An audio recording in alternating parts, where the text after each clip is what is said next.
Halo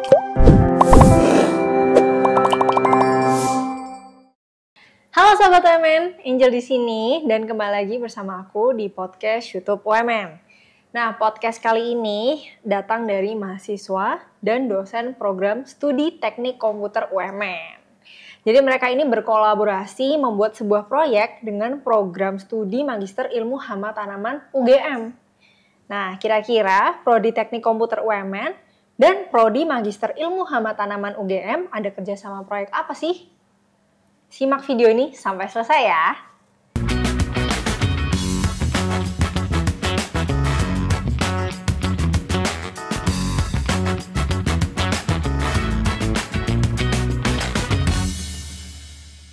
Nah, sesuai pembahasan bincang-bincang kita kali ini, aku mengundang pihak-pihak dari UMN sebagai perwakilan dari tim yang terlibat proyek dengan Prodi Magister Ilmu Hama Tanaman UGM.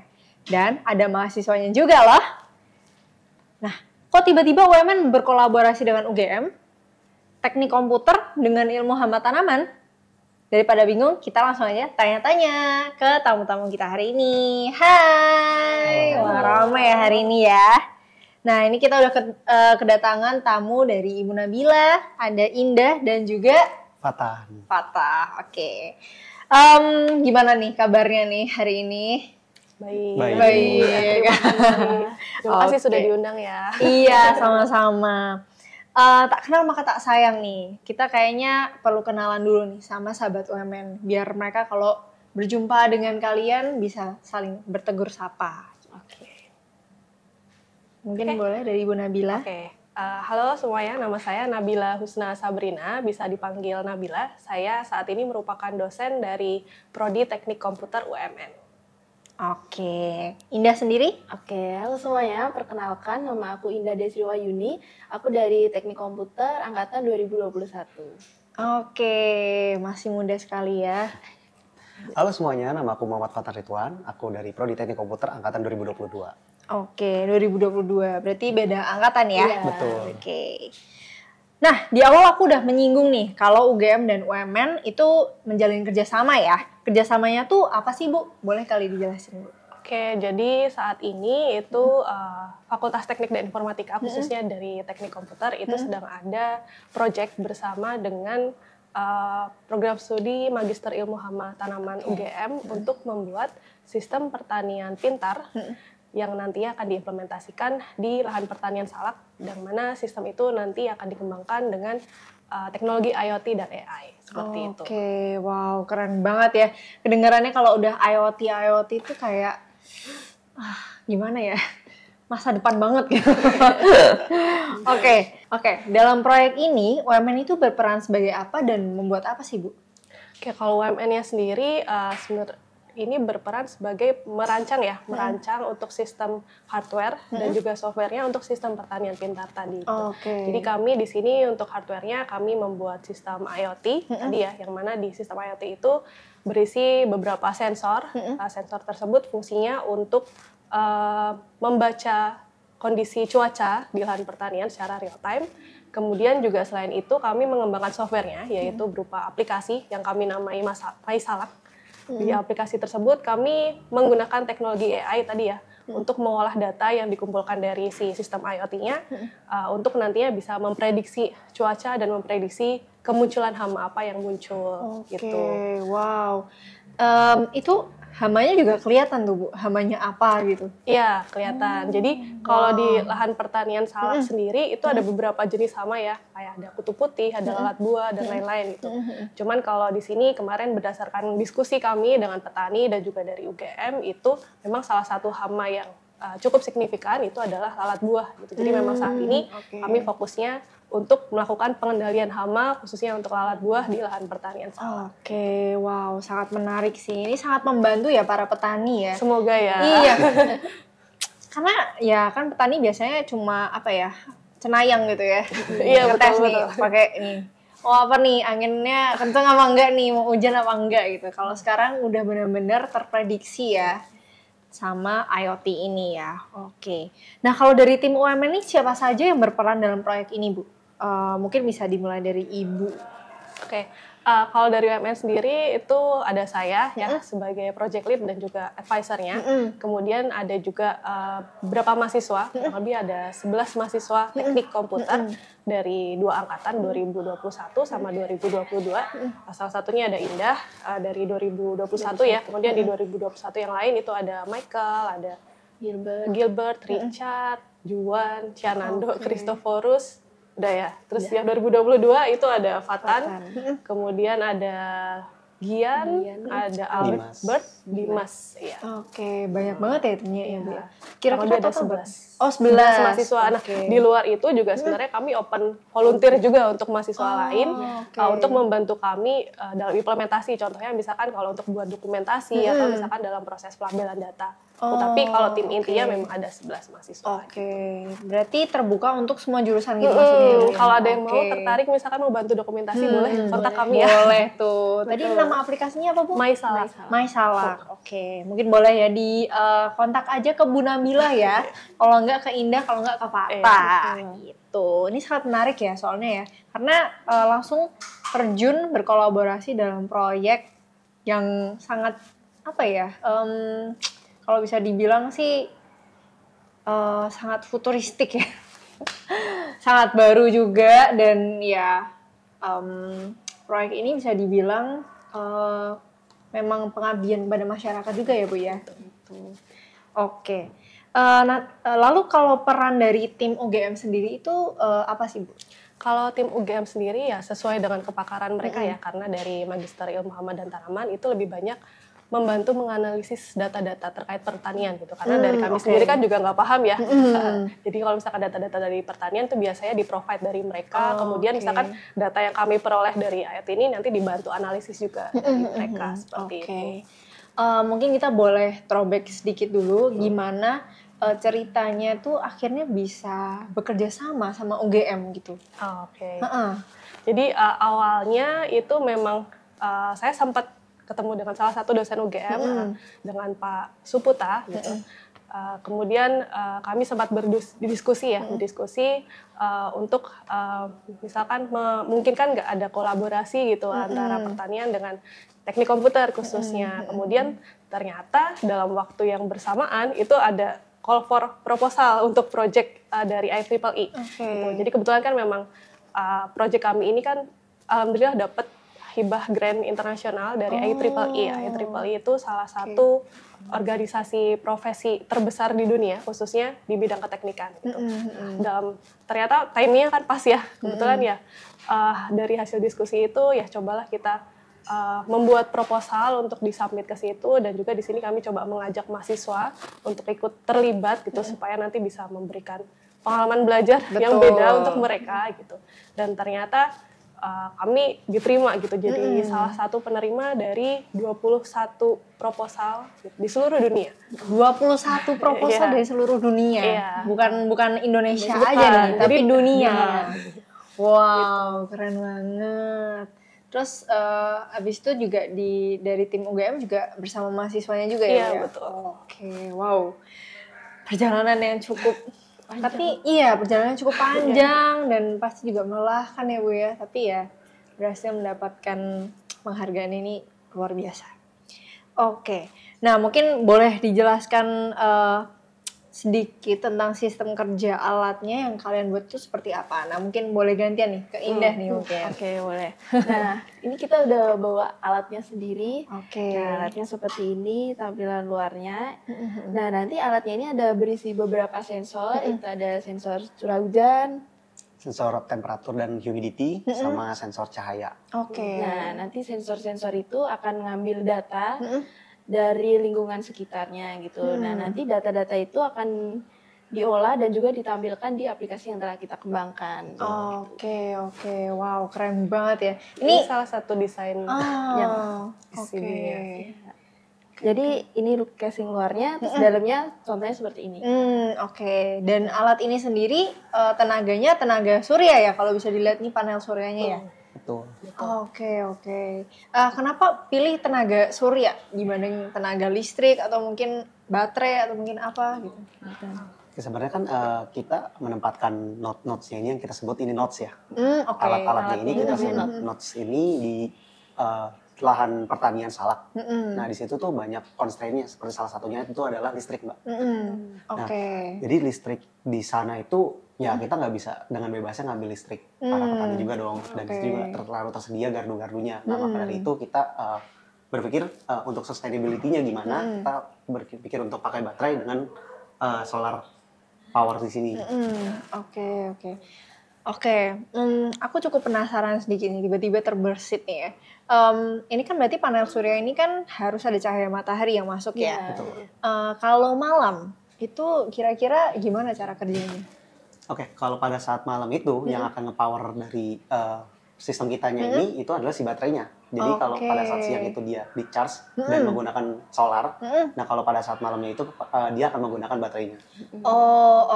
Jadi istilahnya kayak kita ngecas gitu ya, waktu ada cadangan. Ada cadangannya gitu ya, supaya nanti waktu malam dia masih bisa hidup ya. Masih bisa bekerja. Oke, keren. Nah, aplikasi ini sendiri bisa digunakan sama petaninya itu secara online atau offline? Nah, untuk aplikasinya tentunya secara online ya. Secara online. Ya, kan tadi di awal udah dijelaskan juga kalau misalkan dikembangkan melalui aplikasi gitu. Nah, untuk aplikasinya ini juga bisa diakses juga melalui Google. Itu mysalak.com. Oh, itu website ya? Iya. Tapi nanti bisa diunduh ke aplikasi HP. Seperti itu. Bisa di-downloadnya lewat ada aplikasi, maksudnya Play Store kah atau langsung di website-nya? Jadi itu sistemnya PWA. Jadi misalkan kita buka pertama kali dari website mysalak.com, nanti akan muncul pop-up apakah ingin diinstal? Kalau iya ya berarti nanti akan terinstall. Kalau enggak ya berarti nanti akan bukanya tetap lewat website. Berarti langsung lewat website-nya itu sendiri ya. Betul. Wow, keren. Nah, buat teman-teman sahabat UMN yang mungkin penasaran ya, gimana sih bentuk aplikasinya ya? Mungkin bisa langsung cek ya. Website-nya di apa tuh? mysalak.com. mysalak.com. Gampang banget, tinggal ketik aja mysalak.com. Nanti bisa lihat karyanya Ibu Nabila, Indah sama Fata. Nah, berarti alat tersebut itu digunakannya di mana? Langsung di kebunnya itu ya? Betul. Berarti itu di tempat terbuka juga ya? Iya, tentunya ada tempat terbuka. Jadi teman-teman untuk lahan salak itu kan cukup luas ya gitu. Nah, jadi kita untuk pemilihan di mana sih not ini akan ditempatkan gitu. Jadi kita ada beberapa pertimbangan ya. Salah satunya yaitu lahan yang terkena sinar matahari secara langsung. Gitu. Jadi penempatannya di titik-titik yang terkena matahari secara langsung. Mengenai kondisi lingkungan sendiri nih, kalian ada pertimbangan nggak sih? Mungkin karena hujan atau badai gitu, mungkin yang bisa bikin sistemnya error atau gimana gitu. Ada nggak sih pertimbangannya? Kalau pertimbangan tentunya yang tadi ya yang terkena sinar matahari secara langsung. Terus selain itu juga mungkin pertimbangan kedua adalah datarannya atau lahannya itu sendiri gitu. Ketinggian. Betul. Terus tadi apa? Jarak ya? Ya, jarak. Jadi lahannya itu kan saking luasnya, kita tuh nggak bisa dengan mudah itu koneksian ke wifi, semua, gitu. ke internet. Jadi kita di sini menggunakan teknologi yang namanya LoRa atau kita sebut long range. Sistemnya itu dia mengirimkan sinyal bentuk chirp. Jadi sinyalnya itu akan dikirimkan kepada gateway. Gateway-nya itu nanti nggak semuanya bisa menerima. Jadi nanti dia secara spesifik dapat sinyal dari node kita, dan itu baru nanti disubmit ke internet, ke backend-nya kita. Jadi itu apa ya bisa dibilangnya ya? Berarti bukan pakai wifi, tapi pakai sinyal. Iya, sinyal pakai LoRa. Pakai LoRa. Karena ya salah satu kendalanya juga kalau di lahan pertanian salak itu kan nggak semua petani punya wifi. Betul. Terus tadi juga dibilang bahwa itu kan lahannya tuh sangat luas. Jadi sebagai informasi itu lahannya sekitar 200 hektar. 200 hektar. Luas banget ya itu ya? Iya, 200 hektar. Nah, sehingga di sini kami butuh teknologi lain tadi ya untuk bisa mengirimkan datanya dengan si LoRa tadi. Jadi salah satu pertimbangannya sebenarnya pada saat meletakkan sistem yang kami buat ini itu adalah tadi yang pertama mendapatkan sinyal matahari, kemudian yang kedua itu ketinggian, karena di sana kebetulan kalau salak itu lokasinya di dataran tinggi gitu. Jadi kami perlu tahu ini ketinggiannya berapa, karena kalau misalkan terlalu pendek nanti dia jadi semakin sulit untuk mengirimkan datanya. Ibaratnya kalau misalkan kayak kita lagi di lantai 20 misalkan di gedung C itu kan kadang-kadang sinyalnya susah kan. Oh iya betul. Iya, di sana pun juga ada kendala seperti itu gitu. Jadi kami harus bisa mempertimbangkan itu juga, mensimulasikan dulu kira-kira dengan jarak sekian, dengan ketinggian sekian, kira-kira mana yang paling optimal ya. Oke. Wow, dengan banyak pertimbangan juga ya ini ya, karena memang langsung di lapangan yang kondisi lingkungan juga sangat berpengaruh juga ya. Betul. Oke. Nah, aku mau tanya nih, kenapa sih memilih membuat sistem ini? Mungkin kita bisa kulik apa motivasi membuat sistem ini gitu. Apa tujuan dan manfaat yang mungkin kalian tuh mau sampaikan gitu lewat pembuatan alat ini? Saya jawab dulu. Iya, boleh nanti dilanjutkan sama Fatah mungkin ya. Boleh. Tadi mungkin seperti yang dibilang Mbak Angel di awal ya, bahwa kalau petani itu kan sukanya mengira-ngira. Iya ya kan? Salah satunya itu, dan sukanya mengira-ngira. Tapi kan dengan sekarang kondisi iklim yang tidak menentu, tiba-tiba hujan, tiba-tiba panas gitu kan. Jadi kadang-kadang perkiraannya lebih banyak meleset gitu kan. Jadi di sini setelah kami berdiskusi tadi dengan petani juga dan juga dengan dari Magister Ilmu Tanaman tadi, kami pengen coba membuat suatu teknologi yang bisa membantu memprediksi tadi cuaca gitu. Salah satunya kenapa membuat ini ya karena itu untuk membantu mengatasi kan ada perubahan iklim yang sekarang jadi lebih sulit untuk diprediksi, maka kami akan coba membuat alat ini yang mana alat ini nanti langsung diletakkan di sana jadi bisa membaca data secara lebih akurat karena kan data yang terbaca memang dari sana ya. Betul. Itu salah satunya itu. Mungkin kalau ada yang mau dilanjutkan? Boleh mungkin Fatah. Ya, tadi melanjutkan dari Bu Nabila ya yang sudah dijelaskan karena kan kalau kita mengambil data cuaca dari Google gitu misalkan itu kan secara keseluruhan di daerah Sleman. Nah kita mau lebih fokus lagi ke iklim mikronya di mana kita akan meletakkan alat-alat ini tadi di beberapa tempat yang mewakili seluruh area itu. Nah makanya sih dari harapannya itu kita bisa ngebantu petani untuk memberikan informasi atau bahkan itu kita bisa memberikan prediksi untuk mereka seperti misalnya misalkan dengan cuaca seperti ini, kelembapan seperti ini, curah hujan seperti ini, apakah mungkin 2 minggu ke depan itu ada wabah lalat buah. Nah, itu kita semoga sih bisa membantu petani di arah situ sih. Oh, juga wabah lalat buah itu juga bisa diprediksi ya? Iya, jadi nah itu salah satu juga kontribusi dari UGM ya gitu. Karena kan mereka sendiri sudah ada datanya. Misalkan lalat buah ini dia akan tumbuh optimal di suhu berapa, kemudian misalkan di intensitas cahaya seperti apa gitu. Jadi mereka sudah ada datanya. Dari data itu kami coba nanti olah. Jadi data yang kami kumpulkan dari sini itu kan diolah dengan AI. Kemudian nanti dia akan bisa memprediksi selama 7 hari ke depan suhunya seperti apa. Dari situ kan muncul ya, misalkan suhunya sekian, intensitas cahaya sekian, kelembapan sekian. Nah, dari situ kami cocokkan dengan data yang dari UGM. Kira-kira kalau seperti itu nanti muncul hama apa ya? Gitu. Jadi prediksinya yang nggak cuma memprediksi ini nanti akan hujan atau tidak, tapi juga mencoba membantu memprediksi kira-kira hama apa ya yang akan muncul di kondisi seperti itu. Jadi bisa tepat ya, gimana cara menanganinya ya. Betul. Wow, keren banget. Ya aku nambahin dong. Apa tuh? Boleh. Mungkin dari segi teknisnya kita juga lihat dari segi petaninya, kenapa sih harus salak gitu kan mungkin. Iya benar, barusan mau tanya ya. Kenapa sih harus petani salak gitu. Iya. Nah mungkin karena kita ketahui bahwa salak itu ternyata di pasar luar negeri itu mereka dapat bersaing gitu. Nah khususnya salah satunya di petani yang saat ini itu ada namanya kelompok tani Mitra Turindo gitu. Nah untuk kelompok tani ini tuh mereka udah bisa ekspor ke luar negeri kayak ke Cina, Kamboja dan lain sebagainya dengan jumlah yang cukup banyak gitu. Nah tapi mereka menemukan masalah yaitu yang salah satunya adalah lalat buah tadi gitu. Adanya wabah lalat buah ini yang membuat salak-salak itu jadi terserang, jadi nilai ekspor mereka jadi turun. Nah dengan adanya alat ini harapannya nanti kita bisa bantu nih petani buat mengatasi masalah tersebut. Jadi backgroundnya kenapa salak itu ya karena sedang bersaing ya di salah satu buah yang Indonesia banget gitu. Yang Indonesia banget. Nggak banyak ada di negara lain gitu kan. Benar, jarang ditemui ya di luar negeri ya. Memang perlu dikembangkan ya untuk ekspor kita ini ya. Wow, oke. Berarti dari hasil proyek ini penggunanya tuh memang untuk petani-petani yang ada di kebun salak di sana ya. Lokasinya di mana Ibu? Lokasinya ada di Turi, di Sleman, Jogja. Oh di Jogja. Di Jauh dekat ya? Gunung Merapi. Oh, Jadi kita naik dikit, Gunung Merapi. Iya, bagus lah, seru Di sana banget. bagus. Iya, Pemandangannya iya, bagus. sekalian ya. Iya. Oke.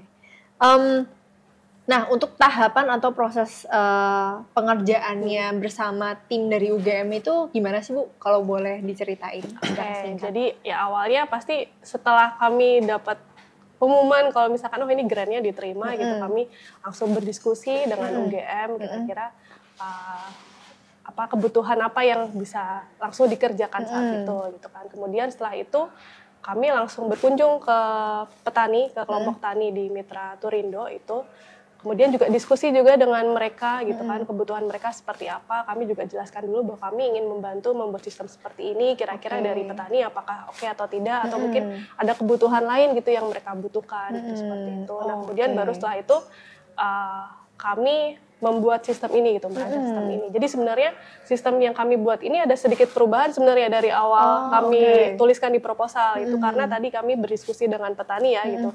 Ternyata kebutuhannya misalkan yang kami tambahkan itu salah satunya adalah kami membuat sistem perhitungan alat buah otomatis. Jadi tadi seperti disampaikan Indah, ketika misalkan kelompok tani ini mau ekspor gitu kan, supaya bisa mengekspor itu mereka harus melaporkan berapa sih kira-kira tangkapan lalat buah. Kalau misalkan tangkapan lalat buahnya itu cukup banyak, itu jadi nggak bisa ekspor, nggak boleh ekspor gitu. Dan mungkin negara penerima juga nggak mau gitu. Kalau misalkan kok itu di situ tuh banyak lalat buah gitu. Nah sehingga ketika mereka mau ekspor itu mereka harus secara rutin melakukan perhitungan berapa lalat buah yang ada di lahan itu. Jadi mereka bikin kayak perangkap gitu, ditaruh di lahan pertaniannya, kemudian setiap minggu secara rutin menghitung lalat buahnya. Nah, cuman kalau misalkan lalat buahnya banyak banget, itu kan hitungnya jadi lama banget ya. Gitu. Dan kadang-kadang hal seperti itu tuh membuat beberapa petani males ngelakuinnya gitu. Bahkan beberapa kadang-kadang ya jadi nggak mau ikut organisasi kelompok tani ini karena terlalu banyak administrasinya, misalkan seperti itu. Nah, kami coba membuat tadi perhitungan alat buah otomatis. Jadi pakai HP ya dari aplikasi MySalak tadi, tinggal klik kameranya, kemudian difoto, nanti langsung muncul jumlahnya berapa. Nanti kalau mau bisa ditunjukkan demonya. Gitu. Jadi langsung nggak usah hitung lagi, jadi tinggal ditaruh terus difoto, langsung muncul 30 misalkan. Jadi dia bisa menghitung sendiri ya? Wow, sangat menghemat waktu ya. Iya. Sangat jadi, efektif dan ya efisien. itu salah satu yang berubah tadi ya, maksudnya itu setelah kami berdiskusi dengan petani gitu, itu karena kebutuhan mereka ternyata seperti itu. Oke. Mungkin kalau boleh dirangkum ya, alatnya ini ada apa aja dan apakah sudah ada di Sleman sendiri? Oke, alatnya kan secara umum tuh ada hardware, ada software ya. Hardware-nya seperti ini, kemudian kalau di software-nya aplikasi tadi. Di Sleman sejauh ini, sejauh yang kami tahu itu belum ada. Gitu. Cuman mungkin kalau di dunia mungkin ada, tapi tidak serupa tentunya. Karena kan di sini kan memang spesifik untuk salak ya. Dan pastinya kan tanaman itu kan punya kebutuhan yang berbeda. Misalkan kalau tanaman lain yang menyerang itu mungkin bukan lalat buah, gitu. Kalau ini kan ya spesifik ternyata lalat buah, gitu. Seperti itu. Oke, untuk Ibu Nabila deh, berapa sih Ibu biaya pembuatan alat ini? Oke, untuk biayanya sebenarnya karena ini belum selesai ya, jadi totalnya sendiri belum pasti gitu kan. Cuman perkiraannya untuk saat ini untuk membuat alat seperti ini kurang lebih 7 ditambah 9 ya, untuk membuat 9, kemudian tadi gateway-nya 3 itu sekitar, dan juga untuk pembuatan aplikasi juga ya, misalkan untuk hosting, kemudian misalkan untuk proses pelatihan model AI-nya, itu mungkin sekitar 50 sampai 60 juta.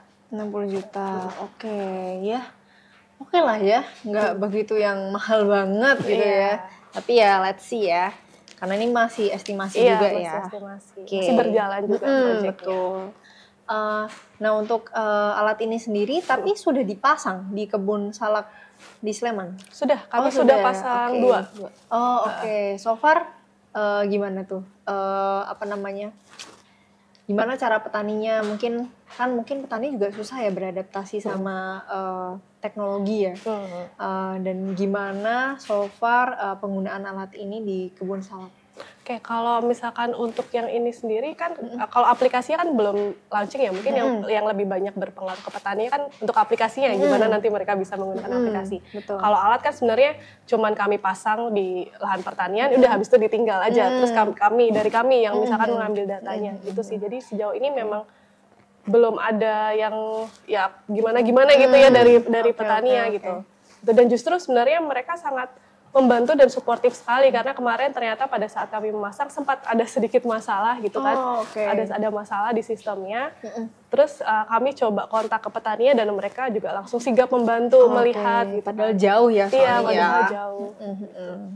Oke. Nah mungkin dari Fata atau mungkin Indah, mungkin boleh kali dijelaskan bagaimana cara memelihara dan memperbaiki alat ini gitu. Atau mungkin ada panduan atau dukungan dari tim UMN ataupun UGM mungkin ke depannya untuk nanti petani itu bisa independen gitu ya, merawat alat ini gitu. Untuk perawatan khusus? Sebenarnya kalau dari perawatan khusus sih nggak ada. Kita lebih ke pemeliharaan umum aja, kayak jangan sampai ada daun yang menutupi solar panelnya. Jangan sampai alatnya diambil atau dipindahkan lokasinya gitu kan. Oke, so far itu aja ya. Sangat. Mungkin saya nambahin sedikit kali ya. Jadi sebenarnya kami juga berencana untuk membuat sistem monitoring gitu, untuk misalkan melihat apakah alatnya itu masih bekerja dengan baik dan masih ada di tempat yang sama seperti itu. Nah itu kami lagi mencoba untuk membuat sistem monitoring itu. Juga mungkin nanti sebenarnya kami berencana juga untuk mengadakan follow up secara berkala ya, mungkin sekitar 6 bulan sampai 1 tahun sekali untuk melihat apakah ada perubahan atau bagaimana feedback dari petani terkait penggunaan aplikasi dan juga alat ini. Seperti itu sih. Jadi kami juga sangat berharap bahwa apa yang kami kembangkan di sana itu nanti bisa berjalan secara kontinu gitu ya. Betul. Memang nggak butuh cuma dukungan. ditaruh aja gitu. Iya, betul. Butuh dukungan juga ya dari petani yang ada di sana ya. Betul. Juga dari tim UGM juga sih gitu. Jadi tim UGM juga karena lokasinya lebih dekat ya. Jadi biasanya kalau misalkan ada keperluan yang misalkan mendesak harus lihat alatnya di Turi. Nah, itu biasanya dari UGM yang langsung ke sana gitu. Jadi kami via misalkan fit call gitu kan, lihat sambil ya komunikasi remote gitu. Wow, seru sekali ya proyek ini ya.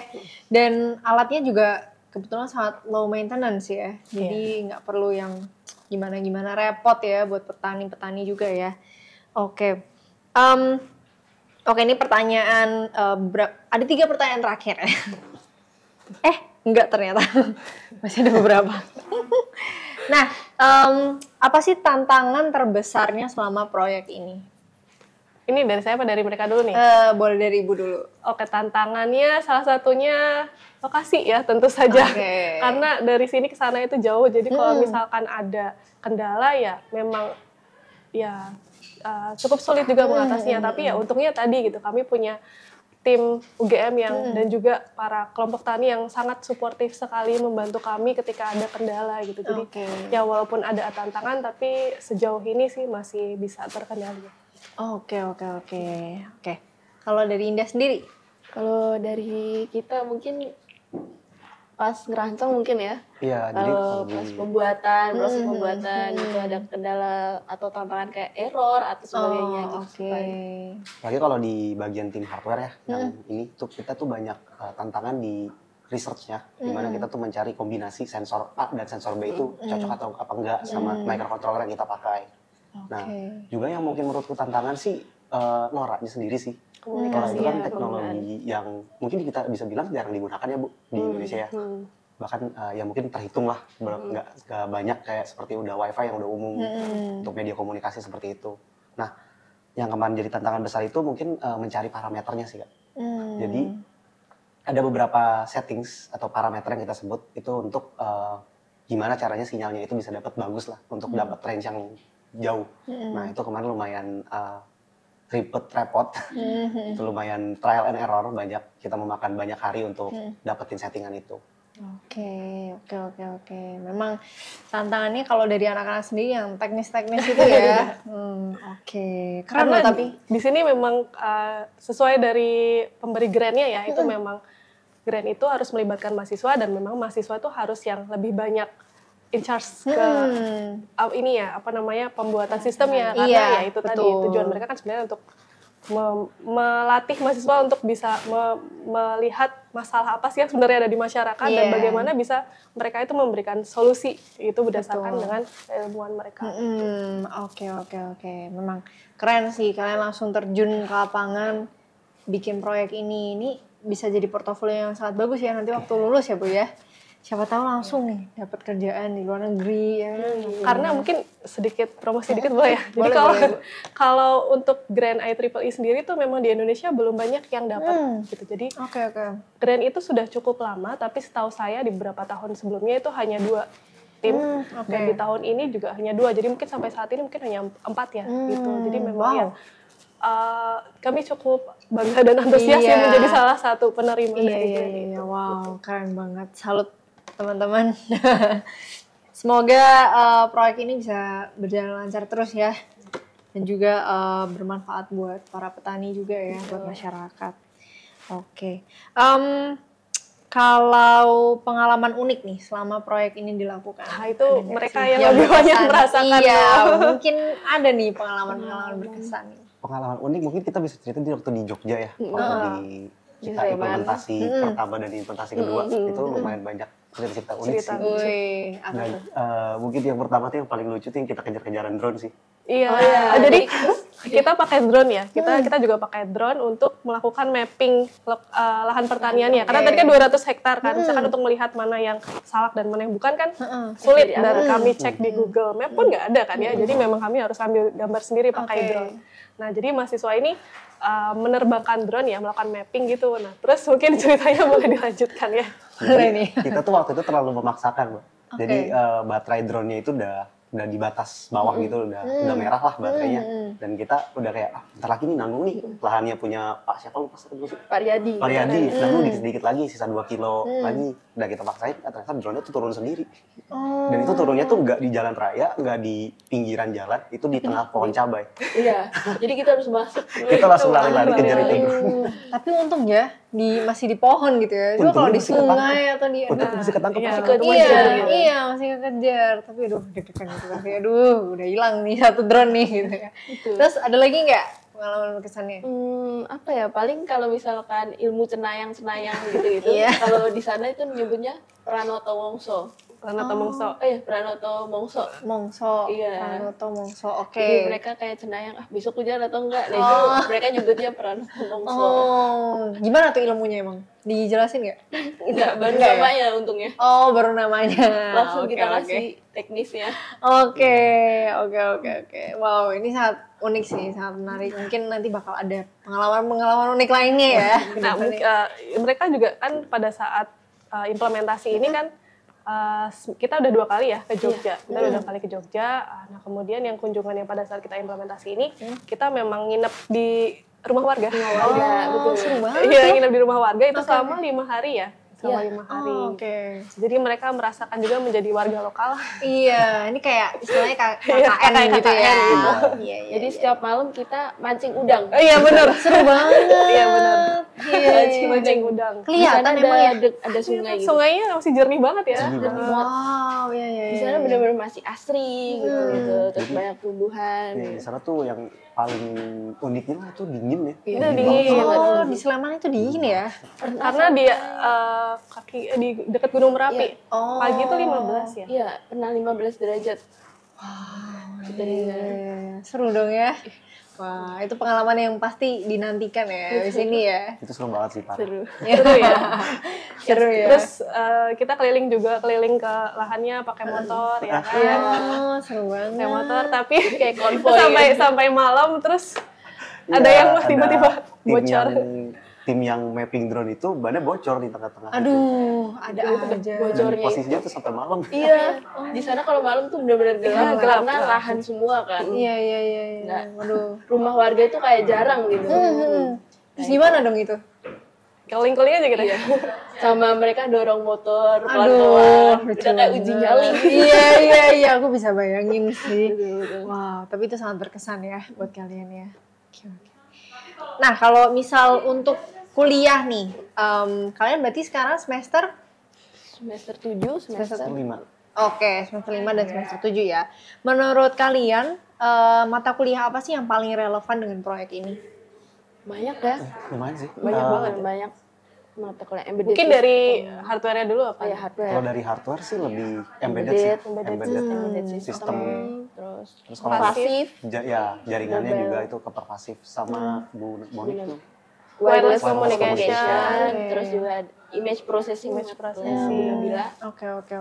Jadi memang banyak sekali mata kuliah teknik komputer yang pada akhirnya terpakai di sini gitu. Karena ini kan sistemnya sistem yang cukup kompleks ya. Iya. Jadi nggak cuma menggunakan satu keilmuan aja Iya. gitu kan. Jadi di sini kami memang menggunakan banyak tadi mengimplementasikan banyak mata kuliah. Oke. Wow, seru banget ya. Belajar langsung diaplikasikan ya. Oke, itu memang apa ya? Kalau bisa dibilang itu yang dibutuhkan mahasiswa ya kan pada akhirnya ya Bu ya. Mereka nggak cuma kuliah tapi gimana caranya bisa menerapkan itu waktu mereka nanti kerja gitu ya Bu ya. Nah mungkin sahabat UMN nih yang mau masuk ke jurusan teknik komputer terus masih ragu gitu mereka mungkin Bu. Nah ini ada salah satu contohnya nih. Kita juga sering ya ikut proyek-proyek gitu ya Bu ya. Jadi mungkin siapa tahu kalau kamu masuk ke prodi teknik komputer di UMN, kamu bisa ikut banyak proyek kayak gini dan kalian juga bisa langsung belajar terjun ke lapangan gitu. Oke, terakhir nih, ada nggak sih Bu rencana untuk dukungan teknis dan pembaruan berkala aplikasi ini ke depannya? Kayak tadi mungkin seperti yang tadi sebelumnya disampaikan ya, itu memang rencananya akan ada follow up secara berkala gitu kan dengan kelompok taninya, misalkan untuk melihat feedback mereka seperti apa, apakah sudah cukup dengan apa yang dibuat sekarang atau mungkin ada masukan lain yang kami bisa kembangkan lebih lanjut gitu. Oke. Siap. Nah, terakhir ada yang mau disampaikan nggak ke sahabat UMN nih yang mungkin pengen ikut membuat karya atau proyek seperti kalian ini dan mungkin bisa bermanfaat bagi orang banyak. Mungkin kata-kata motivasi gitu. Ada Kak?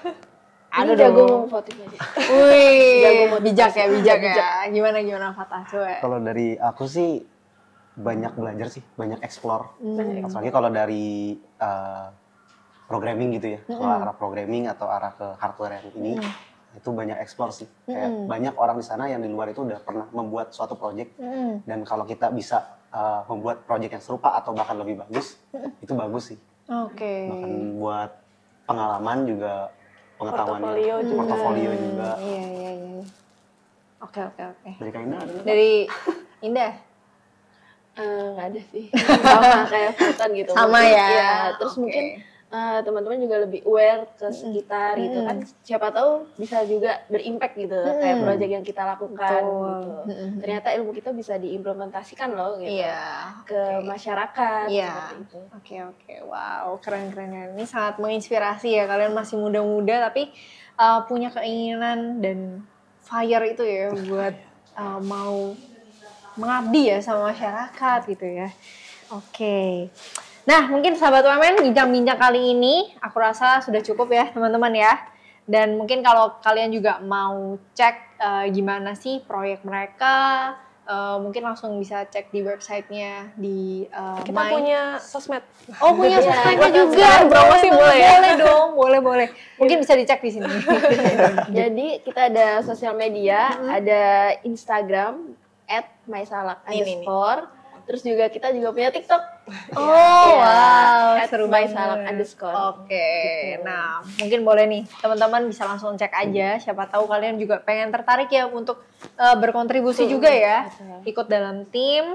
Dan ya, aku juga berharap semoga proyek ini bisa benar-benar berjalan lancar dan mungkin bisa go internasional ya kan, teknologinya ya kan.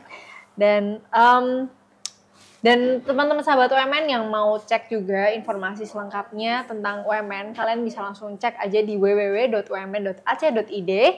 Dan jangan lupa untuk pantau semua media sosialnya UMN. Jangan lupa untuk follow IG-nya, TikTok-nya, dan juga jangan lupa subscribe YouTube UMN. Dan terima kasih buat Bu Nabila, Indah, dan Fata yang udah datang dan mau ngobrol-ngobrol nih, jelasin langsung nih proyeknya. Semoga sukses terus ke depannya ya. Terima kasih. Bye-bye sahabat UMN. Oke. Pertama, kita buka laman browser teman-teman. Kita ketikkan mysalak.com.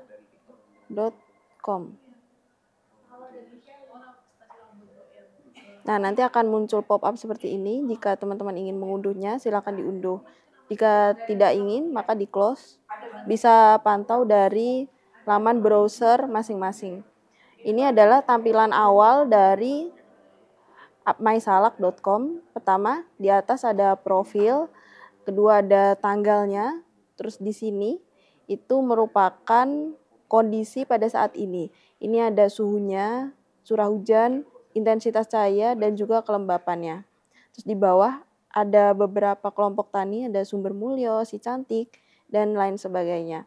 Jika kita lihat semua, nanti akan muncul beberapa banyak dari kelompok tani yang ada di Sleman. Terus kemudian di samping sini itu ada peta sebaran dari lalat buah. Warna-warna oranye, kuning, terus juga pink ini merupakan indikator banyaknya lalat buah yang menyerang atau tertangkap di lahan pertanian. Terus kemudian di sebelah sini ada button untuk menuju ke kamera.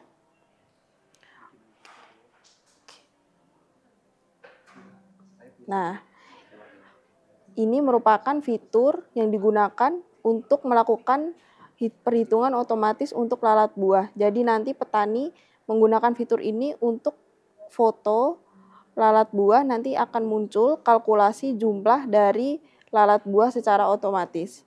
Terus kemudian di sebelah sini akan ada informasi manajemen hamanya dari beberapa kelompok tani.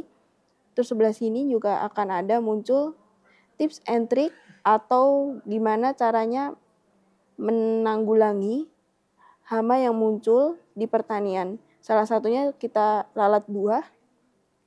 Nanti akan muncul seperti ini.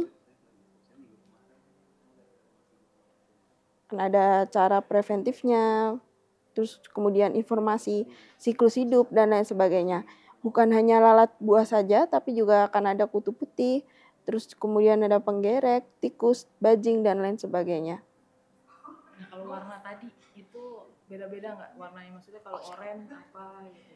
Ada jumlah atau apa sih? Oke. Untuk warna-warna ini, warna oranye, kuning, dan pink ini mengindikasi warna lalat buah yang tertangkap di lahan pertanian.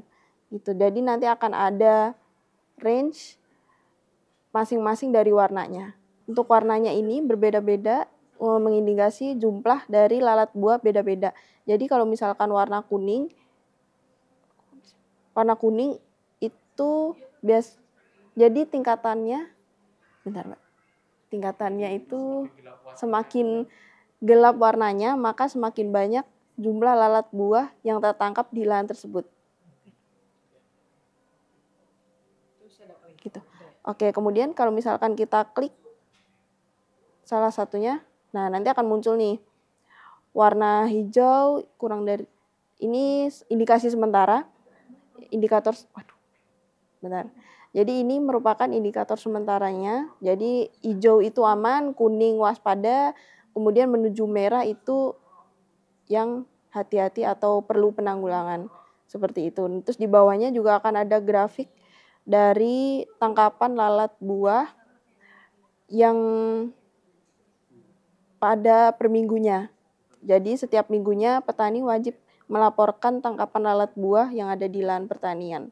Oke, jadi ini ada tampilan untuk mengetahui kondisi saat ini. Jika kita klik, maka akan muncul prediksi cuaca. Di atasnya akan muncul ramalan untuk 7 hari, untuk besok, lusa, dan juga 3 hari kemudian.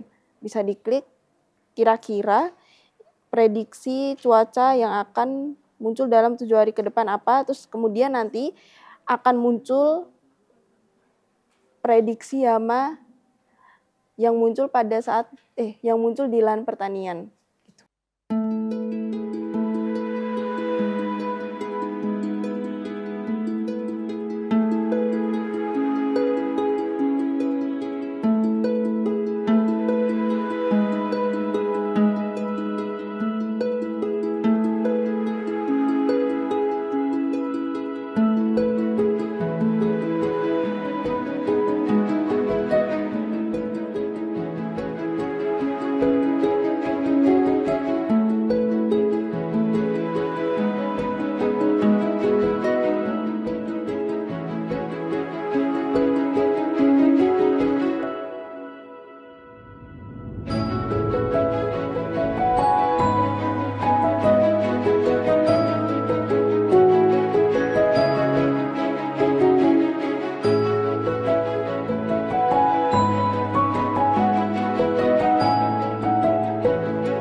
Oh, intro yang nah sesuai ini. Isi, Oke.